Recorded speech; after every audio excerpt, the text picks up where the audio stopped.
Hello everyone, welcome again. This is class number 25th of ICT practice series.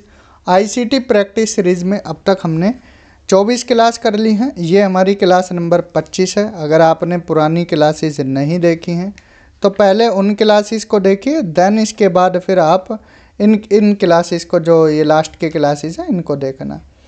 जैसा कि आपको पता होगा कि हम यूनिट 3 करा चुके हैं। अब तक 3 यूनिट कंप्लीट हो चुकी हैं। आज की क्लास में यूनिट नंबर 4 भी हमारी कवर हो जाएगी। ठीक है, 25 क्लास में हमने 4 यूनिट कवर कर दी हैं। ठीक है, आज की क्लास स्टार्ट करते हैं। पहला क्वेश्चन है, what is the meaning of T in RTGS. RTGS में टी का क्या मतलब है। अगर आपने प्रीवियस क्लास देखी होगी तो हमने आपको क्या क्या बताए थे प्रीवियस क्लास में। आरटीजीएस भी बताया था, आईएमपीएस भी बताया था, आईएमपीएस भी बताया था, एनईएफटी भी बताया था। तो हमने इन तीनों के बारे में विस्तार से आपको बताया था। अब दोबारा बताने की तो ज़रूरत नहीं है, पुरानी क्लास आप आराम से देख लेना है। ठीक है, उसको रिवाइज कर लेना है। तो आरटीजीएस में आर का इसमें टी का मतलब पूछा है। अगर आपको आरटीजीएस की फुल फॉर्म पता है, रियल टाइम ग्रॉस सेटलमेंट। क्या है? Real time gross settlement. ठीक है, एक एक वर्ड का मतलब पूछ लेते हैं। एस फॉर सेटलमेंट, तो आप इसका आंसर आराम से दे पाओगे। ठीक है, तो इसमें सिंपल ऑप्शन ए इसका सही आंसर हो जाएगा। ठीक, next question, the minimum amount to be remitted through RTGS. RTGS real time gross settlement के जरिए पैसे भेजने की न्यूनतम सीमा है। ठीक है, आरटीजीएस में हमने कितना बताया था न्यूनतम सीमा? 2 लाख रुपए बताई थी। ठीक है, कितनी बताई थी? 2 लाख। तो इसका सही आंसर क्या हो जाएगा? ऑप्शन सी सही आंसर हो जाएगा। नेक्स्ट है, निम्नलिखित में से कौन सी इंटरनेट बैंकिंग सर्विस साल भर के 24/7 अवेलेबल रहती है? तो ये हमने आईएमपीएस के बारे में बताया था कि ये 365 दिन और 24 घंटे 7 दिन रहती है। 24/7 का मतलब है 24 घंटे 7 दिन। ठीक, next, in IMPS the transfer limit is also considerable. Approximately कितने रुपए पर डे है आईएमपीएस में? ठीक है, आईएमपीएस के जरिए एक दिन में डैश तक की रकम ट्रांसफ़र की जा सकती है। तो 2 लाख बताया था इसमें। करेक्ट आंसर क्या हो जाएगा? ऑप्शन डी हो जाएगा। कितना?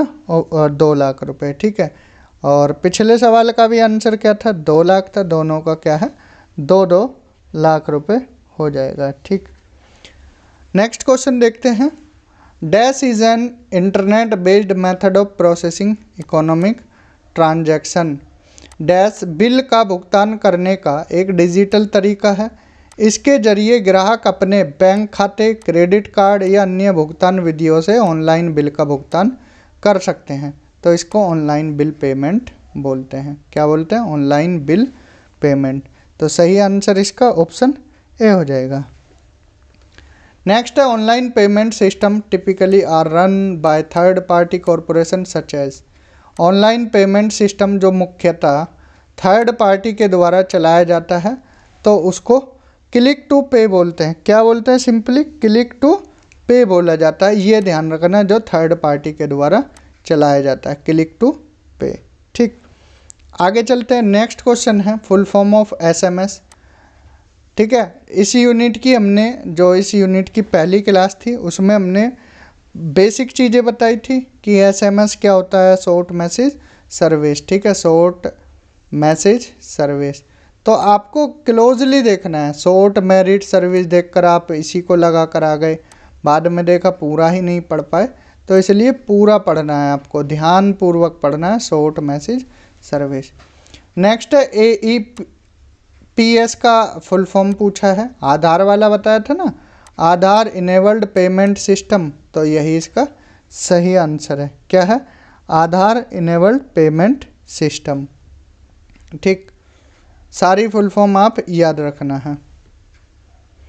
नेक्स्ट है यूएसएसडी। यूएसएसडी का पूर्ण रूप है, इसकी फुल फॉर्म हमने क्या बताई थी, अनस्ट्रक्चर्ड। इसके बाद क्या बताई थी, unstructured supplementary service data. Unstructured supplementary service data, option B इसका सही आंसर हो जाएगा। आज का लास्ट क्वेश्चन है और इस यूनिट का भी ये लास्ट क्वेश्चन है, ठीक है। QR code was invented by.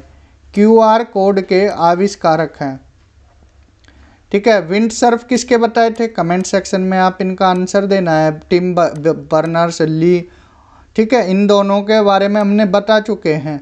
तो आपको अगर याद है तो इन दोनों का आप कमेंट सेक्शन में बताना है कि विंड सर्फ ने क्या खोज की थी कंप्यूटर में और टिम बर्नर्स ली ने क्या खोज की थी। तो QR कोड के आविष्कारक मासाहिरो हारा हैं। कौन है, मासाहिरो हारा, ठीक है जी। तो यहाँ पर हमारी ये क्लास कंप्लीट होती है। यहाँ पर हमने 10 क्वेश्चन देखे। तो अब तक हमारी 4 यूनिट पूरी हो चुकी हैं। 4 यूनिट हमने कवर कर ली हैं। यूनिट 1 में हमने 10 क्लास देखी थी, ठीक है। फर्स्ट यूनिट में 10, सेकंड यूनिट में हमने 7 देखी, थर्ड यूनिट छोटी यूनिट थी 4 क्लास देखी, और फोर्थ यूनिट में भी 4 क्लास देखी। क्योंकि देखिए जो ईमेल वाली थी और ये फाइनेंशियल वाली, इसमें हमने जो इम्पोर्टेंट क्वेश्चन थे वो देखे। अब ज़्यादा डिटेल में इनमें जाने की ज़रूरत नहीं। जो इम्पोर्टेंट यूनिट थी वो फर्स्ट थी और सेकंड थी। ये अगर आपने मोटा मोटा भी पढ़ा तो चीज़ें आपको क्लियर रहेंगी, ठीक है। ऐसा नहीं है बिल्कुल इम्पोर्टेंट नहीं है, इम्पोर्टेंट हैं, लेकिन अगर कंपेयर करें फर्स्ट और सेकंड से ये ज़्यादा इम्पोर्टेंट थी। क्योंकि कंप्यूटर और इंटरनेट से बहुत सवाल पूछे जाते हैं, ठीक है, कंप्यूटर और इंटरनेट से। तो यहाँ पर हमारी 4 यूनिट कंप्लीट होती हैं। नेक्स्ट यूनिट में हम साइबर सिक्योरिटी के बारे में देखेंगे। साइबर सिक्योरिटी तो 40 के आसपास क्वेश्चन हम साइबर सिक्योरिटी में भी देखेंगे। 4 क्लास हमारी वहाँ भी रहेंगी। तो 25 में अगर 4 मिलाएं तो 29 क्लास हमारी 5 यूनिट 29 क्लास में कवर हो जाएंगी। फिर हमारी क्या बचती हैं, सिस्टम सॉफ्टवेयर, एप्लीकेशन सॉफ्टवेयर, इनको हम थोड़ा डिटेल में देखेंगे, ठीक है, सॉफ्टवेयर्स वगैरह को। और इसके अलावा फिर हम देखेंगे क्या, MS वर्ड को देखेंगे, MS वर्ड, ठीक है, पावर पॉइंट देखेंगे, MS वर्ड पावर पॉइंट, ठीक है। तो ये और 3 यूनिट। इसके अलावा कि कंप्यूटर का रिसर्च में क्या योगदान रहता है तो उसके बारे में देखेंगे। तो अभी हमारी 4 यूनिट हो गई हैं, फिर 5 यूनिट और बचती हैं। तो होपफुली ये भी हम जल्दी ही कराते रहेंगे। ऐसे ही एक दिन में 2 क्लास आपको देखने को मिल जाएंगी, ठीक है। तो क्लासेस अच्छी लगी हैं तो ज़्यादा से ज़्यादा शेयर करना है, चैनल को सब्सक्राइब करना है और करवाना भी है, ठीक है। आप क्लास देखते हो लेकिन सब्सक्राइब नहीं करते हो तो चैनल को सब्सक्राइब कर लेना है, ठीक है। और PDF चाहिए तो आप इस नंबर पर व्हाट्सएप कर सकते हैं। तो आपको जितनी भी PDF है वो सेंड कर दी जाएंगी, ठीक है। और आपको कंप्यूटर के ग्रुप में ऐड कर लिया जाएगा। इस क्लास में इतना ही। Thank you, have a good day.